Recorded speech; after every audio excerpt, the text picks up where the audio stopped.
আমি একদম স্পষ্ট আর ক্লিয়ার কথা বলে দিচ্ছি, ইসলামী আন্দোলন বাংলাদেশের রাজনীতি আমি ছেড়ে দেব। একদম ঘোষণা দিয়ে ইসলামী আন্দোলন বাংলাদেশের রাজনীতি ছেড়ে দেব। অনেক দিন ধরেই ইসলামী আন্দোলন বাংলাদেশের রাজনীতির সাথে আমি জড়িত আছি। ইসলামী আন্দোলন বাংলাদেশের সেই সংগঠনের সাথে জড়িত আছি। একদম স্পষ্ট ঘোষণা দিয়ে ইসলামী আন্দোলন বাংলাদেশের রাজনীতি থেকে নিজেকে দূরে সরিয়ে নেব। প্রাণপ্রিয় ভাই ও বন্ধুরা, আমি ইসলামী আন্দোলন বাংলাদেশের রাজনীতি থেকে কেন নিজেকে দূরে সরিয়ে নেব, কেন ইসলামী আন্দোলন বাংলাদেশ থেকে ঘোষণা দিয়ে নিজেকে সরিয়ে নেব, আজকের এই ভিডিওটা দেখলে, আমার এই কথাগুলোকে শুনলে আপনারা স্পষ্টভাবে বুঝতে পারবেন। এমনকি যারা ইসলামী আন্দোলন বাংলাদেশের রাজনীতির সাথে জড়িত আছেন, আপনারা অনেকেই বাধ্য হবেন ইসলামী আন্দোলন বাংলাদেশের রাজনীতি ছেড়ে দিতে, এমনকি ঘোষণা দিয়ে। আসুন তাহলে মূল কথাগুলো, মূল পয়েন্টগুলো আপনাদের সামনে তুলে ধরা যাক। কেন ইসলামী আন্দোলন বাংলাদেশের রাজনীতির সাথে আমি আর জড়িত থাকবো না, কেন ইসলামী আন্দোলন বাংলাদেশের রাজনীতি ছেড়ে দিতে আমি বাধ্য হচ্ছি। একদম ঠান্ডাভাবে, একদম স্পষ্টভাবে আমি আপনাদের সামনে তুলে ধরি। এই বর্তমান সময়ে এসে দাঁড়িয়ে ইসলামী আন্দোলন বাংলাদেশের বিরুদ্ধে কত পরিমাণে অভিযোগ আমরা সোশ্যাল মিডিয়ার মধ্যে দেখতে পাচ্ছি। কত পরিমাণে অভিযোগ। 400 কোটি টাকা আত্মসাৎ করেছে চরমোনাই পীর সাহেব। র‍্যাব অভিযান করে চরমোনাই পীর সাহেবের বাড়ি থেকে 400 কোটি টাকা উদ্ধার করেছে। অমুকের জায়গা আত্মসাৎ করেছে। সৌদি আরবে হজ করতে গিয়ে তোয়ালি চুরি করে ধরা পড়েছে, যে কারণে 40 দিন জেল খাটতে হয়েছে। এমন অসংখ্য অসংখ্য অগণিত অভিযোগ ইসলামী আন্দোলন বাংলাদেশের বিপক্ষে আছে। এত এত অভিযোগ থাকা সত্যি কি কোনো একটা ইসলামিক সংগঠনের সাথে থাকা যায়? আপনারা বলুন প্রাণপ্রিয় ভাই বন্ধুরা। একদম স্পষ্ট আর ক্লিয়ার কথা। এই বর্তমান সময়ে এসে দাঁড়িয়ে মাওলানা মামুনুল হক সাহেব কার সাথে কথা বলেছে, কিভাবে কথা বলেছে ফোনে, সেটা কিন্তু আমরা দেখতে পাচ্ছি। মাওলানা দেলাওয়ার হোসেন সাইদি রহমতুল্লাহি আলাই নাতনির সাথে মোবাইলে কি কি আলোচনা করেছে, সেটাও কিন্তু আমরা সোশ্যাল মিডিয়ায় দেখেছি, কথাগুলোকে শুনেছি। বাংলাদেশ জামাতে ইসলাম নামক শীর্ষ সংগঠনের একজন সাবেক আমির সম্ভবত জামালপুরে 400 কোটি টাকা আত্মসাৎ করেছে লোকজনের, তাও আমরা দেখেছি। সে বর্তমান কারাগারের মধ্যে আছে।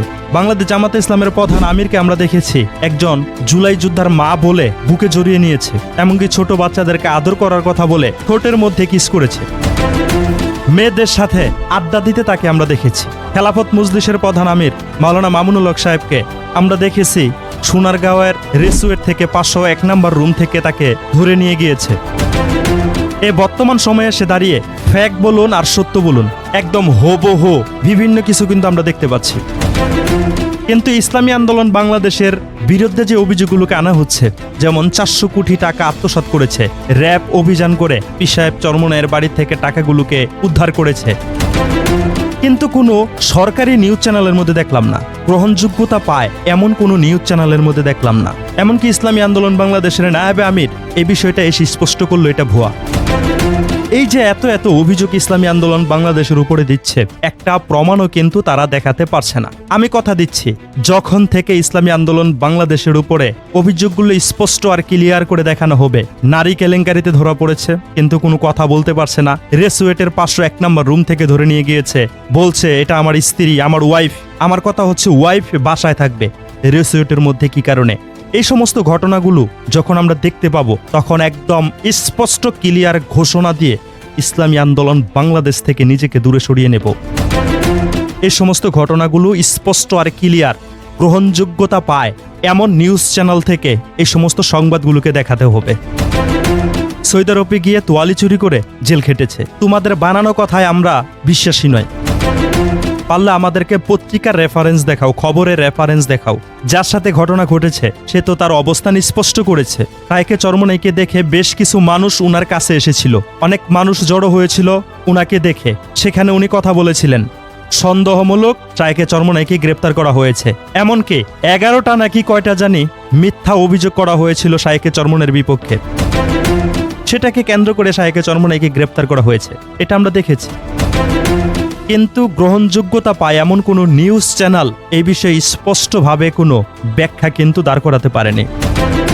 বটবাহিনীরা মিথ্যাচার অপপ্রচার চালিয়ে যাচ্ছে। গাজী নজরুল ইসলাম হোটেলে গিয়ে ধরা পড়েছে, লোকজন হাতে নাতে ধরেছে, সেই দৃশ্যটাকে রিমুভ করে দিয়ে শায়েখে চরমোনাইকে সেখানে বসিয়ে দিয়েছে। তাহলে চিন্তা ভাবনা করে দেখুন সোশ্যাল মিডিয়ার মধ্যে যে তারা অভিযোগগুলো করছে সেগুলো কতটা বাস্তব। যখন বাস্তবে রূপান্তর হবে, এই মামুনুল হক সাহেবের মতো 501 নম্বর রেসিউট থেকে পুলিশে ধরে নিয়ে যাবে।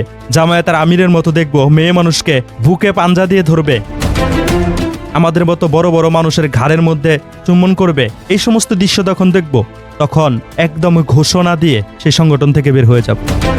ইসলামী আন্দোলন বাংলাদেশ আওয়ামী লীগের দালালি করেছে, আওয়ামী লীগের কাছ থেকে এত পরিমাণে টাকা খেয়েছে, ধরে নিলাম এত পরিমাণে টাকা খেয়েছে। এই সোশ্যাল মিডিয়ার মধ্যে একটা জিনিসও কি তথ্য লিক হবে না? কোনো প্রমাণ কি আমরা পাবো না? কোনো ভিডিও ক্লিপ কি আমরা পাবো না? কোনো কল রেকর্ডিং কি আমরা পাবো না? তোমরা যা আকাম কুকাম করছো সেগুলো তো আমরা দেখতে পাচ্ছি। ইসলামী আন্দোলন বাংলাদেশের তোমরা যে অভিযোগগুলো আনছো, সেই অভিযোগগুলো বাস্তব কোথায় সেগুলো আমাদেরকে দেখাও। সেগুলো যখন আমাদেরকে দেখাতে পারবে রেফারেন্স হিসাবে, তোমাদের মুখের কথা আমরা মেনে নিব না। কারণ তোমরা যে মুখে খাচ্ছ সেই মুখ দিয়ে তোমরা আজে বাজে কথা বলছো। তোমাদের কথা মিথ্যাচার, অপপ্রচার। কারণ তোমরা যে পরিমাণে গালাগালি করো, তোমাদের কথা বিশ্বাস করা যাবে না। কারণ কয়েকদিন পর পর তোমাদের আকাবিররা, তোমাদের আমিররা রেসুয়েটে গিয়ে ধরা খাচ্ছে, বিধবা নারীর সাথে অবৈধ সম্পর্ক তৈরি করছে, প্রবাসীর স্ত্রীর সাথে অবৈধ সম্পর্ক তৈরি করছে। এমন অহরহর ঘটনা আমরা দেখতে পাচ্ছি। বিয়ের কথা বলে তার সর্বনাশ করে দিচ্ছে। এমন খবরগুলো আমরা গ্রহণযোগ্যতা পায় সে সমস্ত নিউজ চ্যানেলের মধ্যে দেখতে পাচ্ছি। তাহলে স্পষ্ট হয়ে যাচ্ছে যে তোমাদের নামে আমরা যা শুনতে পাচ্ছি, এগুলো নিউজ চ্যানেলের মধ্যে আমরা শুনতে পাচ্ছি, দেখতে পাচ্ছি। কিন্তু ইসলামী আন্দোলন বাংলাদেশের বিপক্ষে তোমরা যেই গুঞ্জন সোশ্যাল মিডিয়ার মধ্যে ছড়াচ্ছ, এগুলো মিথ্যাচার, অপপ্রচার। যখন তোমাদের মতো এই সমস্ত বিষয়গুলোকে ইসলামী আন্দোলন বাংলাদেশের ক্ষেত্রে ঘটবে, যখন স্পষ্টভাবে দেখা যাবে বিএনপির দালালি করেছে ইসলামী আন্দোলন বাংলাদেশ, কোনো কল রেকর্ডিং ভাইরাল হয়েছে, 400 কোটি টাকা পেয়েছে, আওয়ামী লীগের কাছ থেকে এমন টাকা খেয়েছে, তার ভিডিও ক্লিপ, কল রেকর্ডিং, কিংবা কোনো মেয়ের সাথে মাওলানা দেলোয়ার হোসেন সাইদি সাহেবের মতো কথা বলেছে, মাওলানা মামুনুল হক সাহেবের মতো ফোনে কথা বলছে, রেসিউটে গিয়ে ধরা খাচ্ছে।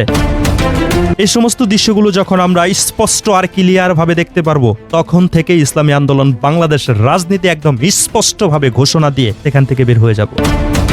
আর যতদিন এই সমস্ত দৃশ্যগুলো তোমরা প্রমাণ সহকারে দেখাতে না পারবে, স্পষ্ট দেখাতে না পারবে, ততদিন তোমাদের কথাগুলোকে আমরা বিশ্বাসই করতে পারবো না।